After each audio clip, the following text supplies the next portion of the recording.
দেখো বন্ধুরা, আমার পিছনে সব দেখো, সব ধান খেতে পারে। দেখো, সব ধান খেতে।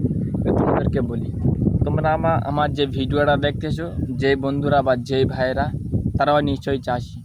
তোমাদেরকে একটা কথা বলি, আমার এই ভিডিওটা শুধু একান্তই যারা নতুন চাষি হতে চাচ্ছে বা যারা 1 বিঘে 1.5 বিঘে জমি চাষ করছে তাদেরকে বলি। দেখো, আমি একটা 1.5 বিঘে জমি চাষ করছি, 24 বস্তা ধান হয়েছে, 24 থেকে 26 বস্তা ভালো ধান হয়েছে। তোমাদেরকে একটা কথা খুব ভালো করে বোঝাই, তুমি যদি বা সব ধান, মানে রোয়া থেকে বলো, পোঁতা থেকে বলো, কাটা থেকে বলো, সব যদি তুমি নিজে করতে পারো, তাহলে তুমি ওখান থেকে কিছু প্রফিট করতে পারবে।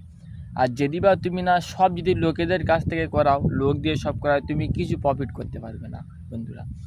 আমি তোমাদেরকে বলাতে চাচ্ছি যে তুমি যা করবে, যত চাষি কাজ করবে, যত গরু ছাগল হাঁস মুরগি সব করবে, সব তুমি তোমাকে নিজেই থাকতে হবে ওখানে বন্ধুরা। তাহলে তুমি সেই জায়গা থেকে প্রফিট করতে পারবে।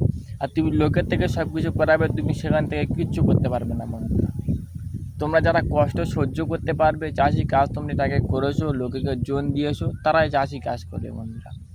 আর অন্য কোনো মানুষ করতে পারবে, কিন্তু তাদেরকে মেহনতি হতে হবে, তা তোমরা করতে পারবে।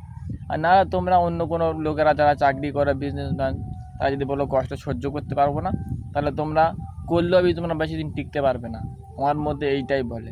তো যারা ভিডিওটা দেখতেছো, লাইক করবে, কমেন্ট করবে। আর এরকম ভিডিও পেতে আমাকে চ্যানেলটি সাবস্ক্রাইব করে রাখো। এরকম ভিডিও তোমাদের জন্য নিয়ে আসবো।